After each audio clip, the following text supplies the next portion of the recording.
After failure, life can feel very quiet, but not in a peaceful way. It's the kind of silence that feels heavy. You feel it in your chest, in your thoughts, in the way time keeps moving while you feel stuck. Maybe you lost a job, a relationship, or a dream you worked so hard for. And it's not just the loss itself that hurts. It's how it makes you question who you are. You keep replaying what happened, wondering if you could have done things differently. You might even avoid looking at yourself in the mirror, not because of how you look, but because you're afraid of what you might see in your own eyes. We've all felt this at some point. People often say, just move on or bounce back. But rebuilding after failure is not about going back to the way things were. It's about becoming someone new. Science shows that our brains can change and grow, even after big setbacks. Psychology teaches us that who we are is not fixed. We can rewrite our story at any time. And wisdom from philosophy reminds us that failure is not the end. It's a teacher that can shape us into something stronger. The truth is, you are not broken beyond repair. You're simply between chapters in your life story. And this moment, even though it's painful, can be the start of something better. From here, you have the chance to create a wiser, stronger, and more grounded version of yourself. In this video, I'm going to share 10 powerful ways to rebuild yourself after failure. These ideas come from neuroscience, psychology, ancient philosophy, and even the symbolic language of astrology. They're not just quick tips. They're deeper, more human steps to help you rise again. Because the goal isn't to patch up the old you. It's to create the next you, one choice, one step, one small proof at a time. 1. Honor the fall without dramatizing it. When something you've been working for suddenly falls apart, it can feel like the ground is pulled from under you. Your brain is wired to expect certain outcomes, and when reality doesn't match those expectations, it triggers what scientists call a prediction error. In simple terms, your mind was ready for a reward or a success, and instead it got the opposite. So it sounds an alarm. Your nervous system reacts as if you're in danger, even if the danger is just disappointment, embarrassment, or loss. In that moment, many of us try to move on quickly, telling ourselves to just get over it. But when you skip over the pain too fast, the feelings you didn't process don't disappear. They sink deeper, where they harden into shame, bitterness, or a quiet belief that you're not good enough. Over time, this can make you avoid challenges altogether, not because you can't succeed, but because you've linked risk with emotional pain. Instead, give the failure the space it needs to breathe. That doesn't mean wallowing in it or turning it into a dramatic story about how unlucky or broken you are. It simply means acknowledging that it hurt, that it mattered, and that you're allowed to grieve it. There's a huge difference between saying, "This was painful," and saying, "I am a failure." The first is a fact. The second is a false identity you don't need to carry. One of the simplest and most powerful ways to start this process is by naming your feelings out loud or writing them down. When you say, "I feel sad," or "I feel frustrated," you activate the part of your brain that helps you think clearly, the prefrontal cortex, and you calm the more reactive emotional part, the limbic system. This is emotional first aid. Just like you'd clean and bandage a wound before running on it again, you need to gently tend to your inner wounds before jumping back into the race. The Stoics had a way of putting this: accept what has happened as reality, but don't add extra suffering by fighting it in your mind. The event is already over. The part you can control now is how you respond. You might try setting aside 10 quiet minutes for yourself. Breathe slowly, making each exhale a little longer than your inhale. Then write down exactly what you lost, why it mattered, and, importantly, what it does not mean about your value as a person. This act of slowing down, naming, and separating the event from your identity is the first brick in rebuilding yourself. Without it, you risk building on top of unhealed ground. 2. Separate who you are from what happened. When something goes wrong, It's very easy to let the event define you. You might start telling yourself, "I'm a failure." And without even realizing it, those words start shaping how you see yourself, how you act, and what you believe is possible for you. But there's a huge difference between saying, "I failed," and saying, "I'm a failure." The first is about an event. It's specific and temporary. The second is about your identity. It's global and permanent. When you blur that line, you trap yourself in a story where there's no way to grow. Because if you are the problem, how could anything change? Psychologists call this difference an explanatory style, the way you explain setbacks to yourself. People who recover faster tend to see failures as temporary and about a specific situation. "I didn't prepare enough for that interview," rather than as something fixed and personal. "I'm just bad at interviews." This shift is powerful because it frees your mind to look for solutions instead of looking for evidence that you're broken. It also reduces the brain's stress response because your nervous system no longer sees the setback as a threat to your very identity. Self-compassion plays a big role here. And self-compassion isn't the same as making excuses. It's not letting yourself off the hook. It's giving yourself the kind of understanding and encouragement you'd give to someone you truly care about. Imagine your best friend came to you after a big mistake. You wouldn't say, "Well, you're just a hopeless failure." You'd say something like, "Okay, that didn't go the way you hoped. Let's figure out what you can do differently next time." That's the voice you need to practice for yourself. Firm enough to be honest, warm enough to keep you going. This is especially important if you've built your identity around achievement or performance. If you see yourself only as the one who succeeds, failure can feel like a total identity collapse. But you are more than your wins. You are also a learner, a problem solver, and someone who can adapt. The truth is, the people who grow the most aren't the ones who never fail. They're the ones who don't confuse a single chapter with the whole story. One way to start separating yourself from what happened is to write it down in 2 parts. First, what this event says about my methods is, this focuses on what you did or didn't do, which can be changed. Second, what it says about my character is, and here, only allow yourself to write positive truths. For example, it says I care enough to try. It says I have the courage to put myself out there, or it says I'm willing to keep going. This small practice teaches your brain to stop tying your worth to your results and start seeing yourself as a whole, evolving human being, not just a scoreboard. 3. Rebuild safety in the body first. When you go through a big failure or shock, it's not just your mind that reacts. Your body does too. Deep inside your brain is a small almond-shaped structure called the amygdala. Its job is to scan for danger and protect you. After something painful happens, the amygdala can stay on guard for a long time, even if the danger is over. This means your body stays tense, your heart might race more easily, your muscles feel tight, and your thoughts keep circling back to what went wrong.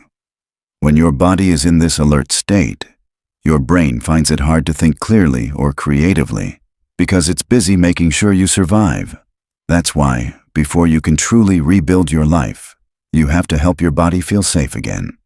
Think of it like this. If your inner home is filled with alarms blaring and lights flashing, you can't focus on repairing the walls or painting the rooms. You first have to quiet the alarms. In simple terms, that means calming your nervous system so your body knows it's no longer in danger. One of the most effective ways to do this is through your breath. Breathing slowly through your nose, making your exhale longer than your inhale, sends a signal to your brain that it's safe to relax. Another helpful method is the physiological sigh. Take 2 gentle breaths in, 1 full, 1 small top-up, and then a slow, long breath out. This is something your body naturally does when you cry or yawn, and it's designed to release tension. Gentle rhythmic movement can also help, like going for a slow walk, stretching, or swaying your body side to side.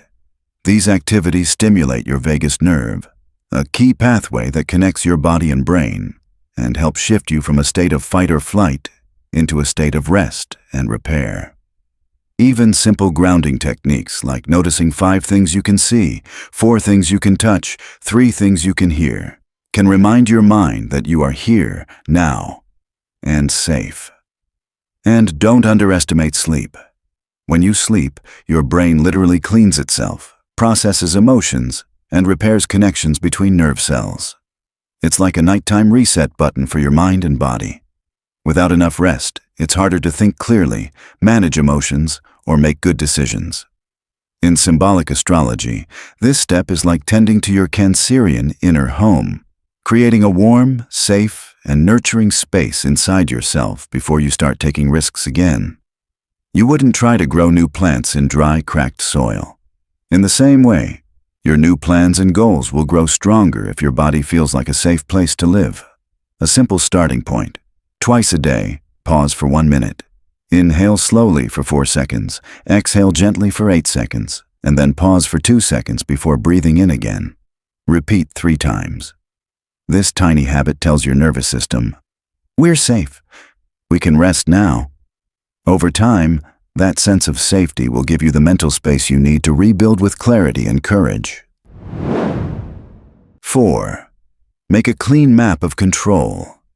When life knocks you down, it's easy to feel like you've lost control over everything. Your mind might keep replaying what happened, focusing on the parts you wish you could change but can't. This constant mental spinning not only drains your energy, it can also make you feel helpless, as if your life is entirely at the mercy of outside forces. The Stoic philosopher Epictetus taught a simple but powerful truth. Some things are in our control, and some things are not. If we can accept this and put our energy only into what we can influence, we immediately reclaim a sense of power. But this idea isn't just ancient wisdom. Psychology shows that people who focus on controllable factors recover faster from setbacks because they avoid wasting energy on battles they can't win. The problem is, when emotions are high, it's not always obvious what's in our control and what isn't. That's why it helps to make it visual, to create what I call a map of control. Take a sheet of paper and draw 2 columns. Label one mine and the other not mine. Under not mine, list all the things about your situation you cannot directly change. The past, other people's choices, the economy, the timing of certain events. Under mine, list the things you can influence. How much effort you put in, the skills you choose to develop, how you structure your day, what environment you work in, who you reach out to for guidance, and how you take care of your body and mind. This exercise isn't about pretending the uncontrollable doesn't matter. It's about choosing where to place your energy so it actually moves you forward. Neuroscience backs this up. The brain loves clarity. When your mind sees clear, actionable levers it can pull, it feels more motivated and less anxious. Ambiguity, on the other hand, is exhausting because it keeps your brain searching for solutions that don't exist. Once you've made your map, commit to taking one small action from the mine column every day for the next week. It could be sending one email, practicing a skill for 20 minutes, reorganizing your workspace, or taking a short walk to clear your head. These small actions may seem tiny, but they build momentum. Each time you act on something you control, your brain gets a little hit of dopamine, the chemical of motivation and reward, which strengthens your drive to keep going. Over time, this habit transforms the way you approach challenges. Instead of feeling powerless, you begin to see every setback as a mixture of what you must accept and what you can change. And by consistently acting on the parts you can change, you slowly steer your life back onto a path that feels stable, intentional, and truly yours. 5. Turn shame into a signal. Shame is one of the heaviest emotions we can carry after failure. It whispers, "You're not good enough," and tries to convince you to hide from others, from opportunities, and sometimes even from yourself. The problem with shame is that it turns your attention inward in a destructive way, focusing on your worth instead of on what actually went wrong. But if you can shift from blaming yourself to studying the situation, you transform shame into something useful. Information. This is what I mean by turning shame into a signal. Imagine you're an engineer examining why a bridge collapsed. You wouldn't stand there saying, "This bridge is terrible," or "I'm such a bad engineer." You'd ask clear, curious questions. What part failed first? Was it the material, the design, the weather? This detached problem-solving mindset allows you to see exactly where things went wrong so you can make it stronger next time. We can use the same approach in our personal lives, a process sometimes called a post-mortem, which simply means an honest review after the fact. Start by asking yourself questions like, what assumptions did I make that weren't true? And where did reality differ from what I expected? If an answer feels vague, go deeper using the 5 whys technique. Keep asking why until you reach the root cause. For example, why did I miss the deadline? Because I underestimated how long it would take. Why? Because I didn't break the task into smaller steps. Why? Because I didn't plan it in detail. And so on, until the true issue becomes clear. This process strips away self-judgment and replaces it with understanding. Once you've found the key lessons, do a pre-mortem for your next attempt. A pre-mortem is when you imagine the future attempt has already failed, and you brainstorm all the possible reasons why, then create strategies to prevent those failures. This prepares your mind for obstacles before they arrive, and keeps you from being blindsided. Here's a simple, practical way to put this into action. For every insight you uncover, write a prevention statement in this format. Next time I will yes, because last time my. For example, next time I will ask for feedback earlier because last time I waited until it was too late to make changes. These sentences become small promises to yourself, rooted in real experience. The Stoic Marcus Aurelius said, "What stands in the way becomes the way." But that only happens if we study the obstacle honestly. When you do a compassionate post-mortem, you're not just moving past the failure. You're taking it apart, learning how it works, and using its pieces to build something stronger. The dignity stays intact. The shame loosens its grip, and the experience becomes a stepping stone instead of a weight. 6. Build a dopamine ladder. Motivation isn't something you either have or don't have. It's something your brain builds, and it's fueled by a chemical called dopamine. Dopamine is often misunderstood as the pleasure chemical, but it's really the motivation and anticipation chemical. It gives you that little spark of energy when you believe you're making progress towards something meaningful. After a failure, your brain's dopamine system can go quiet because it no longer trusts that effort will lead to reward. That's why, in the early stages of rebuilding yourself, big goals can feel overwhelming. Your brain doesn't yet have proof that progress is possible. The way to wake this system up again is not by forcing yourself into massive action, but by creating a series of tiny, guaranteed wins. What I like to call a dopamine ladder. Imagine a ladder where each rung is so small and close that it's almost impossible to miss your step. Every time you take one of these tiny actions, your brain gets a quick, reliable dopamine hit that says, "See? Effort still works." Over time, these small wins rebuild your trust in yourself and make bigger challenges feel less intimidating. For example, instead of telling yourself, "I have to write for 2 hours today," you might say, "I'm going to open my document and write one messy sentence." This task is so easy that it's hard to avoid, and once you start, you'll often find yourself doing more naturally. The point isn't how much you do at first. It's that you're consistently telling your brain, "I can start. I can progress." Consistency is more important than size here because repeated small actions rewire your brain faster than occasional, big pushes. The other part of building a dopamine ladder is designing your environment to make success easier and failure harder. A concept called choice architecture. For actions you want to do more of, remove friction. Keep the tools you need visible and ready. If you want to exercise, lay out your workout clothes the night before. If you want to practice guitar, keep it on a stand in plain sight instead of in its case. For actions you want to avoid, add friction.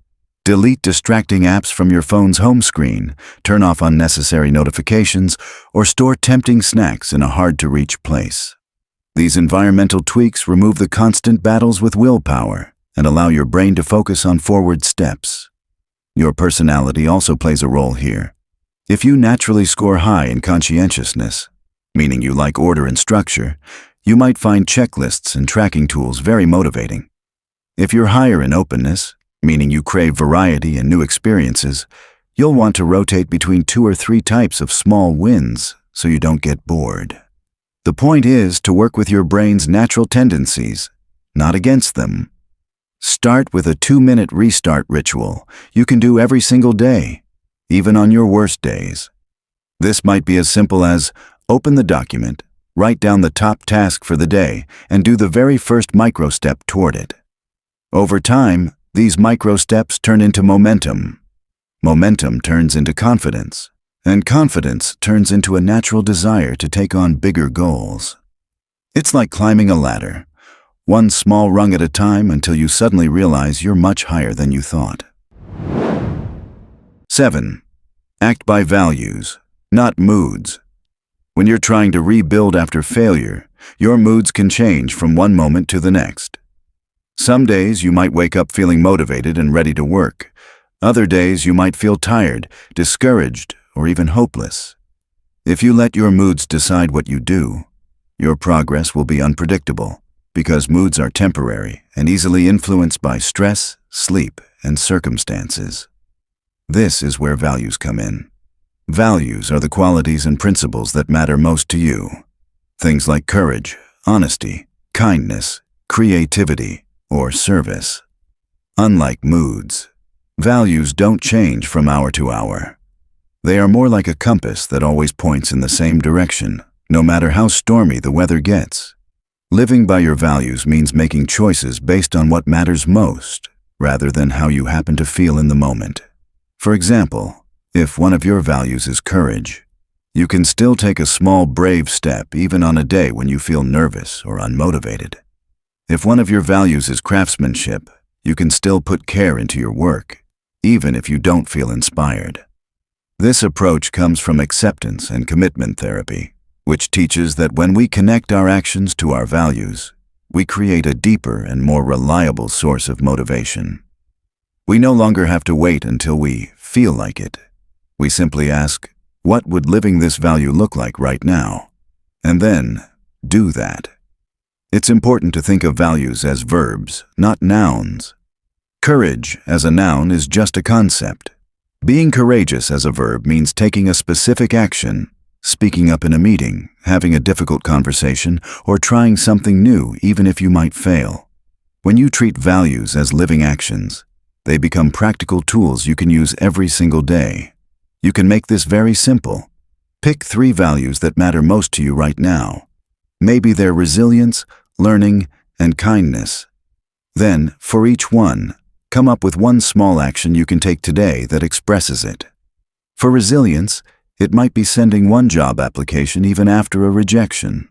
For learning, it might be reading a short article or practicing a skill for 10 minutes.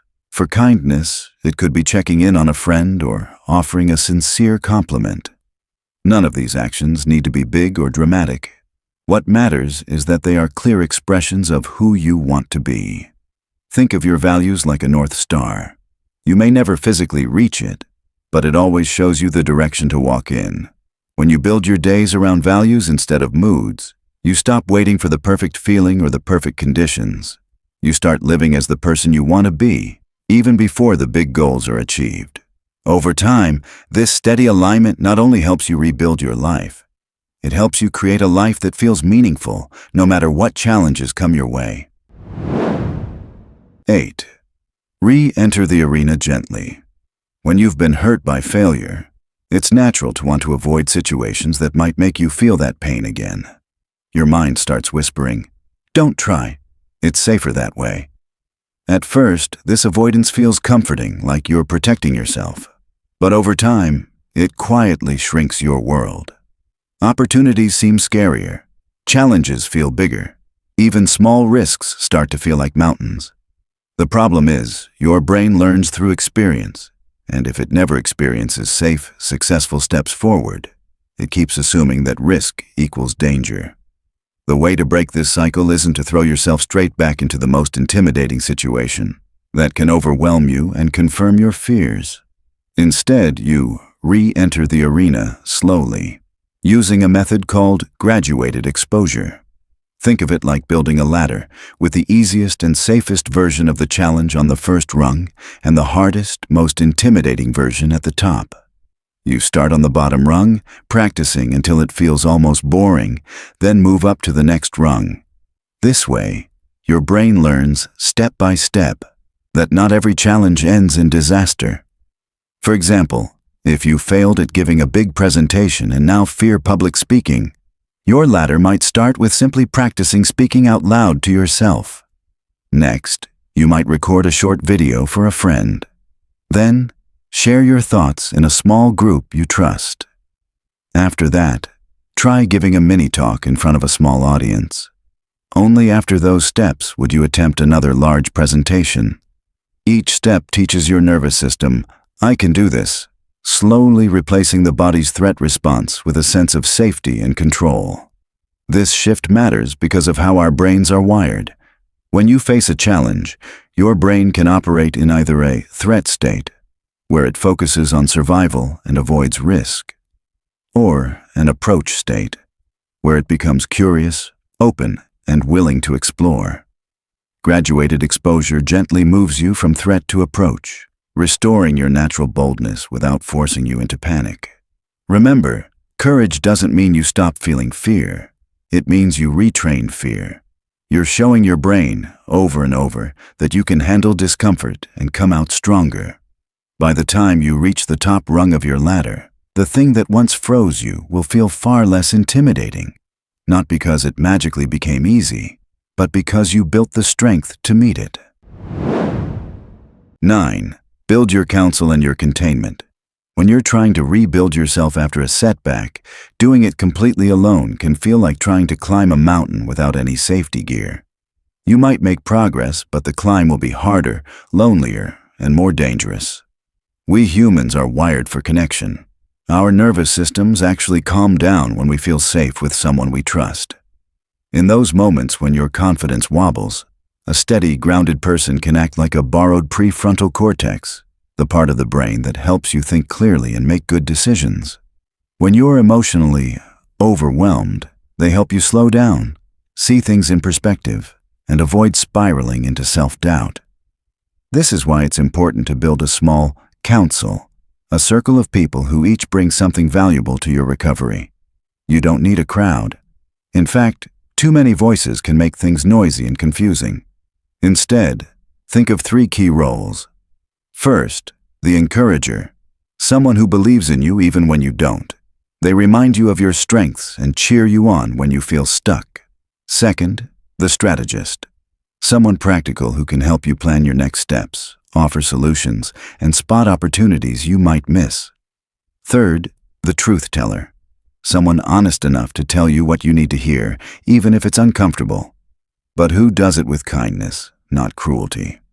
Each of these roles is like a different kind of light helping you see your path clearly. If you're naturally private or emotionally deep, the kind of person who feels things intensely and guards their heart, like the symbolic Scorpio moon in astrology, you might be tempted to hide everything until you've figured it out on your own. But healing speeds up when you share the right parts of your journey with the right people. This doesn't mean telling your whole story to everyone. It means choosing depth over breadth. You open up only to those who have earned your trust, the ones who can hold your feelings without judgment or gossip. Once you've chosen your people, don't leave the connection to chance. Schedule it. Book the next 3 check-ins now, whether they're coffee dates, calls, or walks. That way, you're not relying on willpower to reach out when you're at your lowest. The support is already built into your calendar. Over time, these regular touch points create a safety net, reminding you that you don't have to carry the weight of rebuilding alone. And when the next challenge comes, you'll already have a team beside you, ready to steady your steps. 10. Mark the rebirth with a clear ritual and a visible cue. Marking the moment you decide to start fresh is powerful because it tells both your mind and your heart, this is not just another day. This is the day I become someone new. We often try to change by making quiet promises to ourselves, but without a clear marker, those promises fade into the background of everyday life. Humans are creatures of meaning. When we give change a visible beginning, we anchor it in our memory and identity. That's why throughout history, people have used rituals to mark transitions, weddings, graduations, even the lighting of candles. These are more than symbolic acts. They signal to the brain that one chapter is closed and another has begun. Your own rebirth ritual doesn't have to be grand or public. It can be private, personal, and deeply yours. Start by saying goodbye to the version of yourself who carried old habits, beliefs, or strategies that no longer serve you. You can write a letter to that past self, thanking them for trying, acknowledging the pain, and releasing the weight. Then, do something physical to represent letting go. Burn the letter in a safe place, shred it into tiny pieces, or tear it and throw it away. This simple act taps into your subconscious, telling it, that chapter is over. Next, welcome the self you are becoming. Write a vow to this new version of you, not in vague terms, but in clear, living language. Describe who you are now and what you stand for. For example, I am the kind of person who shows up for my dreams every day because I value growth over comfort. My next smallest proof is writing 1 page tonight before bed. When you say smallest proof, you're creating an immediate, doable action that makes the vow real, not just words on paper.